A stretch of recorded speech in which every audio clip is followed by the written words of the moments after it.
Morning News Bulletin, the 3rd of April 2024, practice from the SBS News podcast.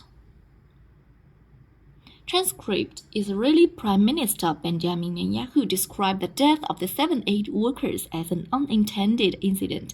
A fire in an Istanbul nightclub leaves 29 people dead. Australian Olympians signed an open letter urging the Queensland government to rethink Olympic stadium plans. Israeli Prime Minister Benjamin Netanyahu says the death of the 7 World Central Kitchen aid workers, including one Australian, in an Israeli airstrike on Tuesday was tragic and unintended.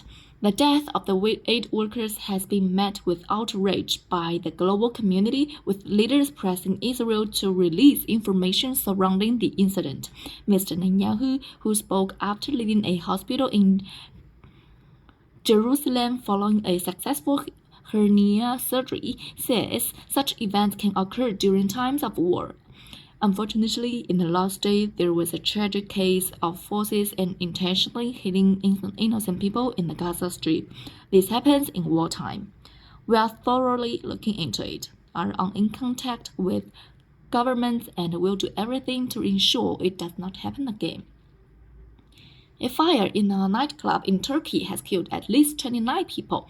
The Masquerade Club, which is in the basement of a high-rise building in Istanbul, was closed for renovation works. The blaze broke out just after midday, and its cause is yet to be determined. Authorities issued warrants for the arrest of several people, including the nightclub manager and a person responsible for the renovations. So far, 3 people have been detained.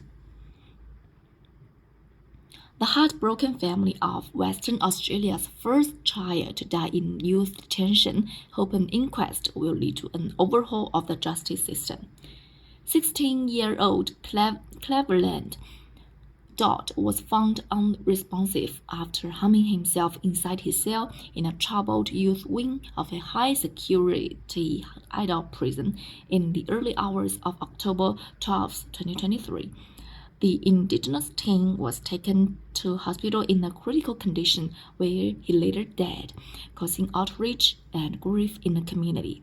His mother, Nadine Dodd, told media at a pre-inquest media conference on Tuesday that her family was still reeling from the loss of her son.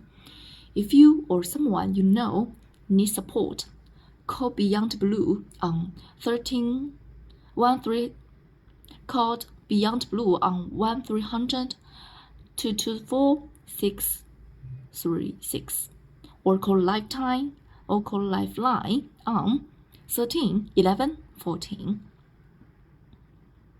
Prime Minister Anthony Albanese has rejected criticisms on his government's proposed migration changes from the Senate committee, which includes 3 Labour senators. The 6-member committee has voiced concerns about the speed the Albanese government acted to push through the proposed changes. The changes include the possibility of up to 5 years jail time for asylum seekers who refuse to cooperate with authorities when facing deportation. The government has been criticized by the opposition, the Greens, and human rights groups.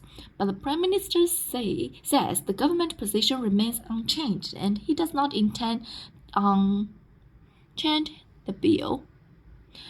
The legislation has passed the House of Representatives. It's sitting in the Senate. They had a Senate inquiry, and the Senate inquiry heard from officials of why this legislation is necessary, and the government's position remains unchanged. This is legislation not about Australian citizens. This is about people who have gone through a process, who've been found not to be refugees and not to have a status that requires Australia to provide protection. To sports now. A group of high-profile Australian Olympic athletes is urging the Queensland government to rethink their controversial stadium plans for the Brisbane 2032 Olympics.